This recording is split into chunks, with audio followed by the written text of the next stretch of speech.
So welcome, everyone. I'm happy to see you again.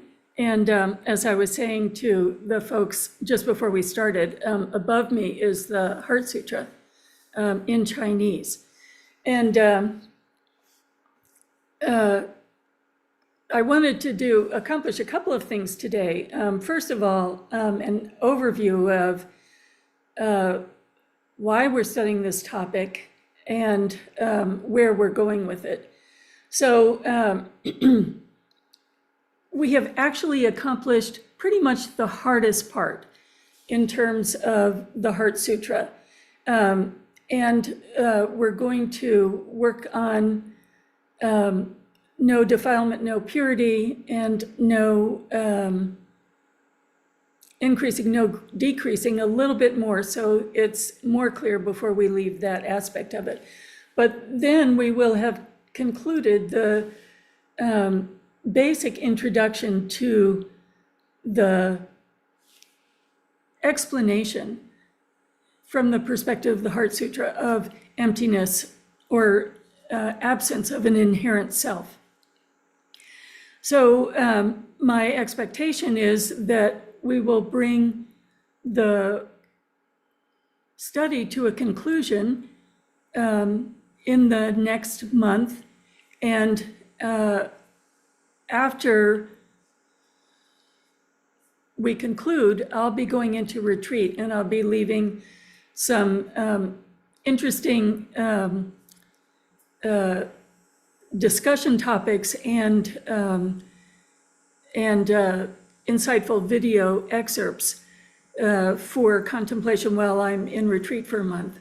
And after that, we'll bring these studies into an explanation of the Mahayana path of the six perfections, and then the Vajrayana understanding of Buddha nature, followed by an introduction to Vajrayana. So that's sort of where we're headed. But we couldn't accomplish any of those unless there had been an introduction to this sometimes confusing topic of what does non-self mean, what does inherent, no absence of an inherent self mean, and why is it that the Heart Sutra is the most recited text across all of Buddhism. So I was really concerned 2 weeks ago when we were talking about no defilement, no purity, that there wasn't a but in the discussion. And then I was very happy that last week there was a lot of but in the discussion. It shows me sort of how people are taking this in, particularly when we are just looking at small phrases week to week. So when we think of Buddhism as a teaching, essentially, we are following in the footsteps of the Buddha, looking at our direct experience and analyzing that experience. And when the Buddha analyzed his experience, he found four things to be true, which we call the four Dharma seals. He saw the truth of impermanence. I think everybody is understanding well what impermanence is. We know that we see the seasons changing, and we know that subtly we see thoughts changing moment to moment to moment. Our whole reality changing moment to moment to moment with each thought, each new perception. He saw that suffering is caused by afflictive emotions. So afflictive emotions are the big aspects of anger and jealousy and greed, etc., but it's also the subtle ignorance that creates this separate, isolated illusion of a self. The third seal is that all things are empty in nature or non-self, and we have learned now 4 I words that clarify what we mean by this empty in nature, non-self: impermanence, interdependence, interconnection. Oh my goodness, it's 5 I words. Interbeing and interpenetration. So all of these descriptors clarify what we're talking about when we say things are empty in nature, that they're empty of a separateness. And the 4th Dharma seal is that, in fact, there is an absolute enlightenment or peace. So the 4 Dharma seals: impermanence, suffering, the causes of suffering, emptiness in nature, all things are empty in nature, and there is a release, a liberation, and enlightenment or peace. So what we're doing in this class is following in the footsteps of the Buddha and examining what do these mean, and do we have the same experience of seeing that they ring true for us. So there's no law that you have to see exactly what the Buddha saw, that you can't think or see differently, but this is an invitation to really examine what the Buddha saw, what we experience, and see if it rings true. So we're not trying to find commonalities in the big picture of all spiritualities. We're trying to examine the particulars of what the Buddha experienced and see and examine how does that relate to our experience. And we have to be particular because our tendency of Westerners is to sort of construct our own version of spirituality, accept some things, let go of some things, take a piece of this, and say, oh, it's sort of an amalgam of all these things, but have we thoroughly examined all of those things and do all of them hold true? When we look really carefully and really minutely. And is there this clarifying experience that the Buddha is pointing to?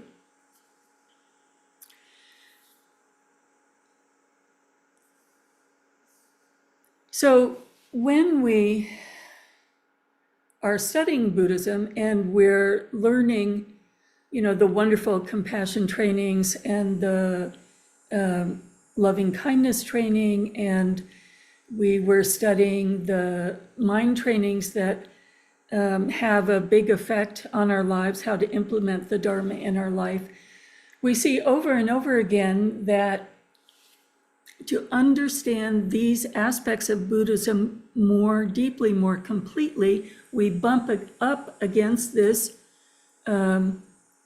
pointing towards the absolute. And so for us to continue in our loving kindness training and compassion training, and in our mind training, we're taking this time to really look at what does this absolute mean. So for instance, when we're doing formal Tonglen, the first step is to rest in the absolute. If you go back and look at the mind training system, all the different slogans, the first slogan or the first 3 or 4 slogans are about the absolute. When we get into the 6 paramitas, the fulfillment of the paramitas are when they're combined with the absolute. So we were talking a little bit last week about, well, where are the stages and the progression along the path? Where are they in the Heart Sutra? And they're not specific steps, rather they're the intention and the framework that you hold as you work with the steps and stages of the path, and coming closer from our relative reality framework to our absolute reality framework. And so, for instance, we notice when we're doing Tonglen or the compassion training or the World Peace prayer on Tuesdays and Thursdays that we're most often approaching it from a relative perspective. We're thinking of a situation, we're thinking of a subject and an object, and we're sending compassion. And as we start to expand our vision, we see that although the Dharma points to holding limitless sentient beings in our heart-mind, our capacity is one subject and one object at a time, maybe a little bit more than that. And so it's necessarily limited by holding the framework of perception of the relative. And the Heart Sutra is teaching us how to move gradually towards the framework of the absolute. So I have an example of this. I meet once a month with other clergy from lots of different denominations, and one of the rabbis asked that we really meet to really look at how anti-Semitism is arising, particularly in the progressive left, and how he sees it and how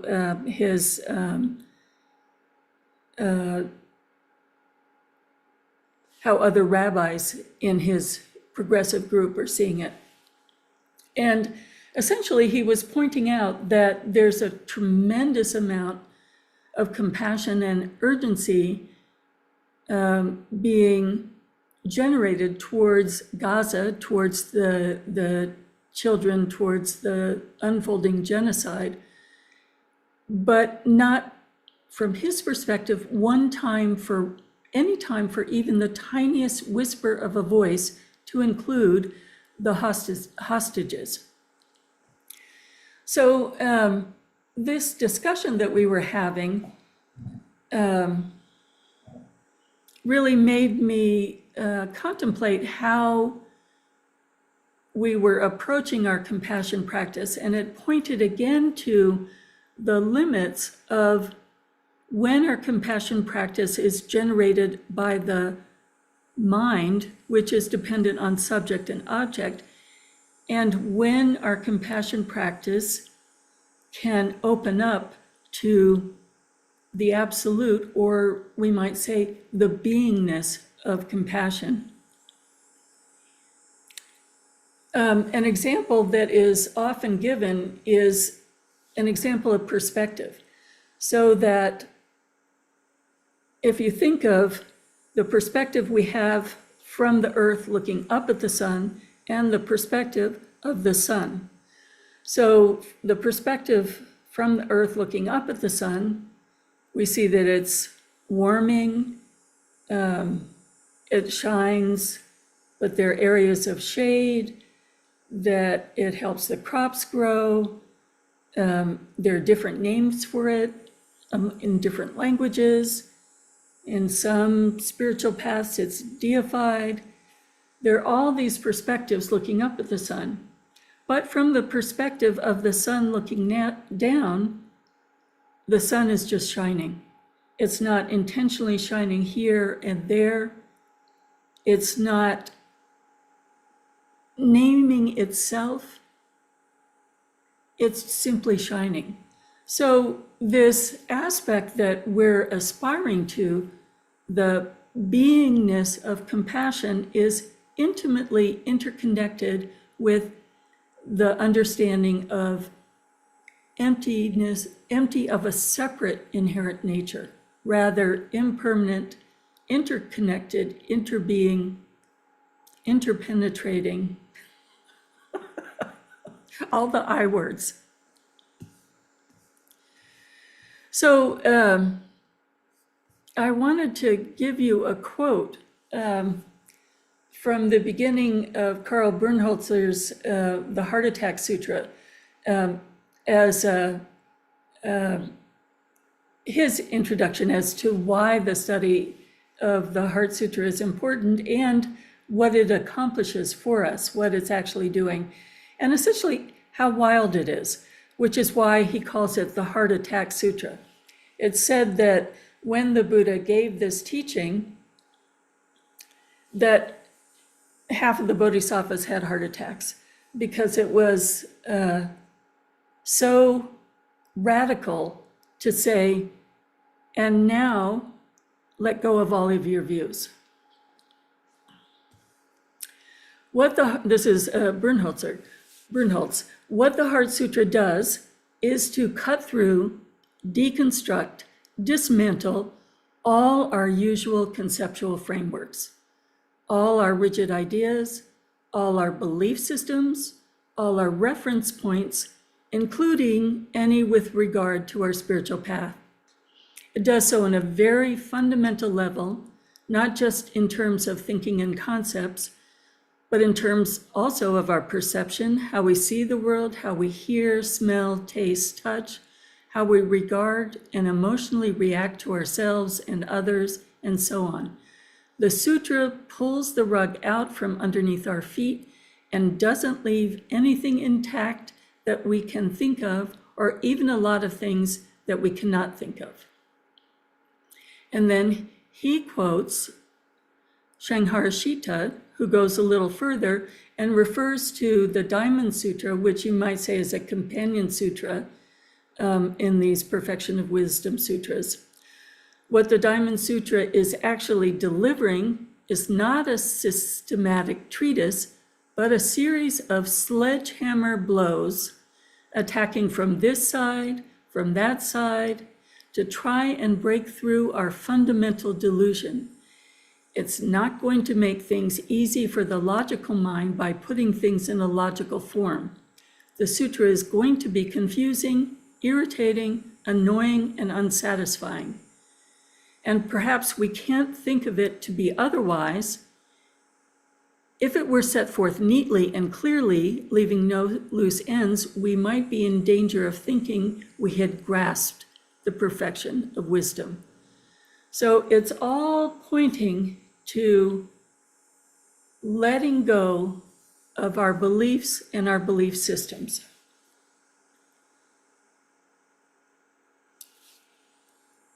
Because they are necessarily limiting from the perspective of the absolute. From the perspective of the relative, they allow us to function just fine.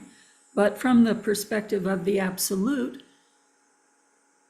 they're limiting the great opening to absolute compassion, absolute bodhicitta. So we had been talking about pure and impure,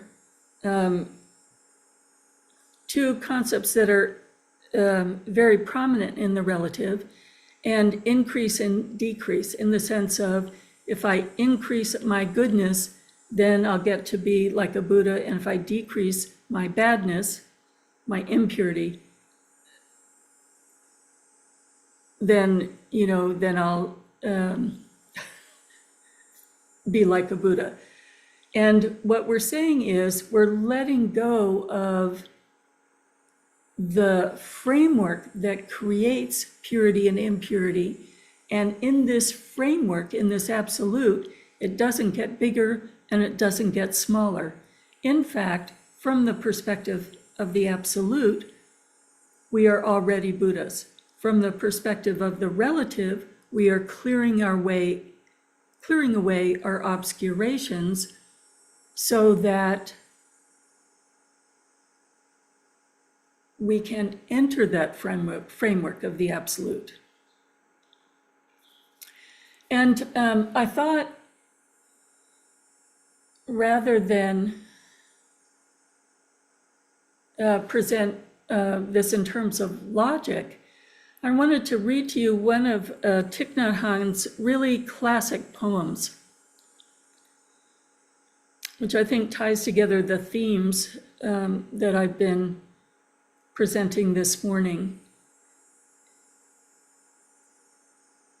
And it was a gut response to the great suffering he was seeing of the Vietnamese people, so his tribe, his community, and seeing that within the context of the bigger picture, the absolute. And this is called Call Me by My True Names. Don't say that I will depart tomorrow. Even today, I am still arriving. Look deeply. Every second I am arriving. To be a bud on a spring branch, to be a tiny bird with still fragile wings, learning to sing in my new nest, to be a caterpillar in the heart of a flower, to be a jewel hiding itself in a stone. I still arrive in order to laugh and to cry, to fear and to hope. The rhythm of my heart is the birth and death of all that is alive. I am the mayfly metamorphosing on the surface of a river, and I am the bird that swoops down to swallow the mayfly. I am the frog swimming happily in the clear water of a pond, and I am the grass snake that silently feeds itself on the frog. I am the child in Uganda, all skin and bones, my legs as thin as bamboo sticks, and I am the arms merchant selling deadly weapons to Uganda. I am the 12-year-old girl refugee on a small boat who throws herself into the ocean after being raped by a sea pirate, and I am the pirate, my heart not yet capable of seeing and loving. I am a member of the Politburo with plenty of power on my hands, and I'm the man who has to pay his debt of blood to my people, dying slowly in a forced labor camp. My joy is like spring, so warm it makes flowers bloom all over the earth. My pain is like a river of tears, so vast it fills the four oceans. Please call me by my true names, so I can hear all my cries and all my laughter at once, so I can see that my joy and pain are one. Please call me by my true names, so I can wake up, and so the door of my heart can be left open, the door of compassion.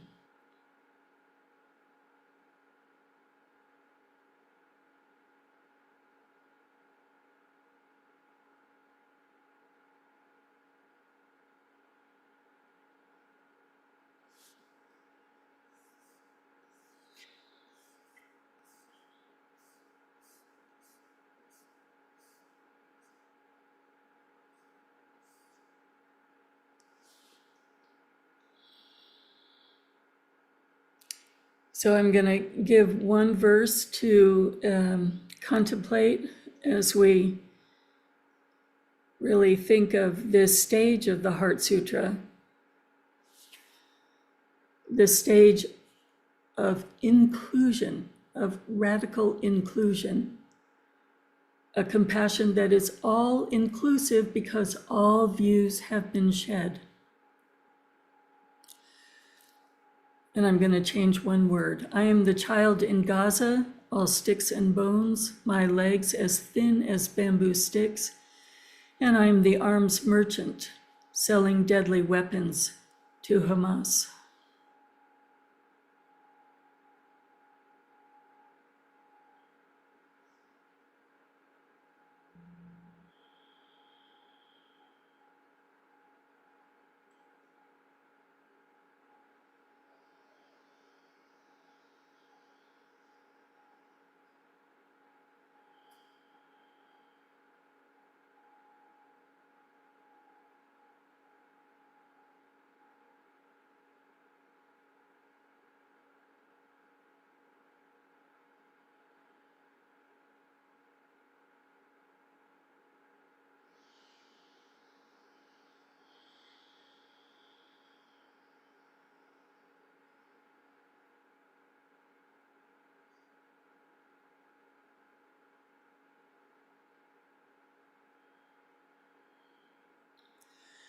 I am the child in Gaza, all skin and bones, my legs as thin as bamboo sticks,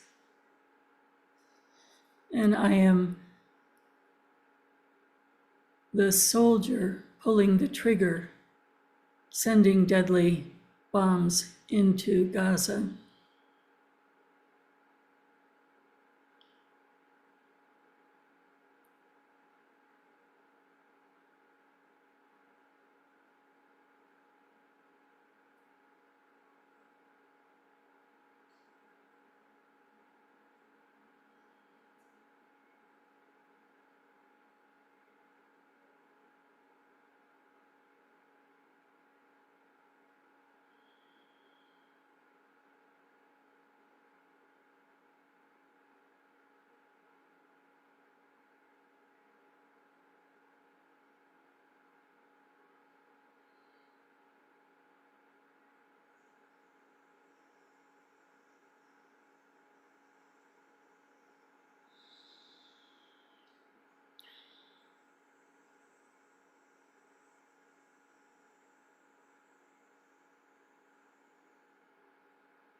I am the mother of the child in Gaza, all skin and bones, my legs thin as bamboo sticks.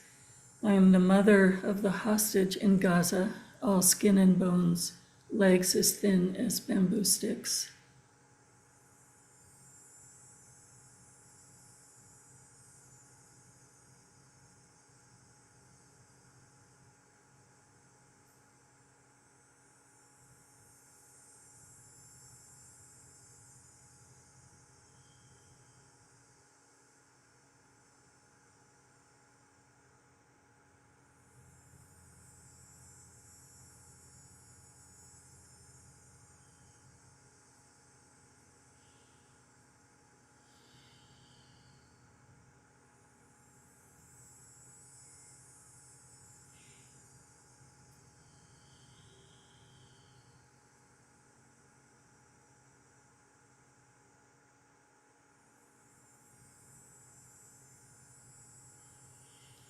I am the children in war zones, all skin and bones, and I make and sell the weapons.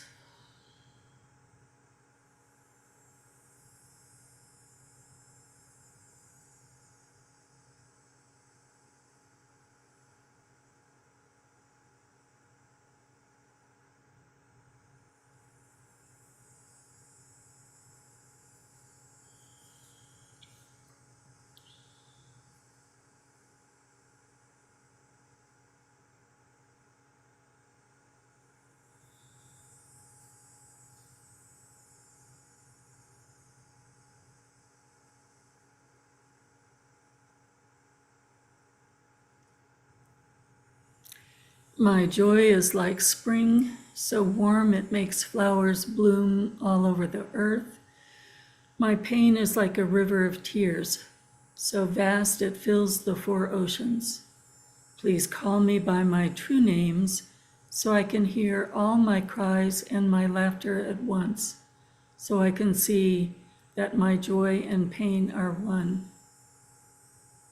Please call me by my true names, so I can wake up, and so the door of my heart can be left open, the door of compassion.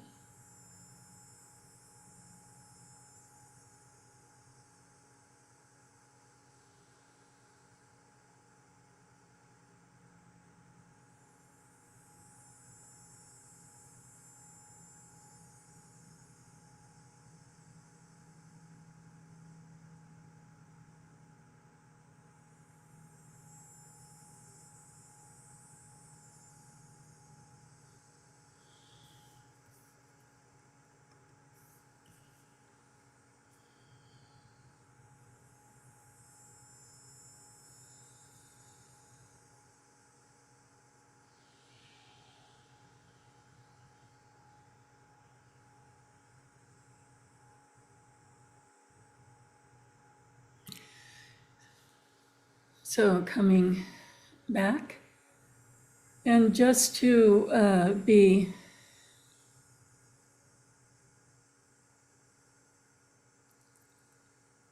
I want to use the word reassuring, just to again emphasize that this is a path of opening, a path of unfolding, and we're all at different levels of understanding. But each level of understanding is important and useful. So for instance, all across Asia, people write the Heart Sutra in calligraphy, and that's considered a meditation practice. They don't necessarily seek to understand every single concept. It's considered tremendous to encounter the Heart Sutra and to copy it. Some people find the recitation to be just tremendously beneficial, and that's a whole practice. And we're dipping our toe into the water of understanding it, but it's perfectly all right if right now just saying the mantra is where you are, or reading the prayer through and allowing your mind to just soften and be receptive to examining how the concepts resonate in your heart.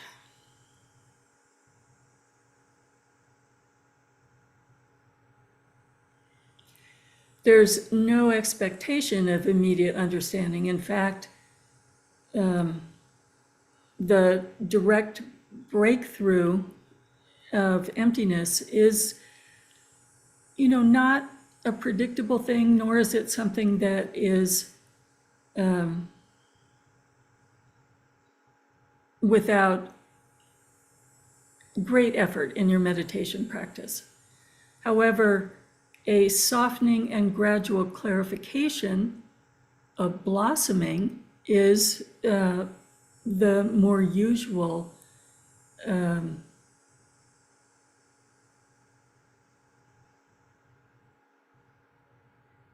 way of understanding, way of perceiving, way of meditating that we experience as we bit by bit allow the confusion to settle and allow our minds to open beyond the confusion.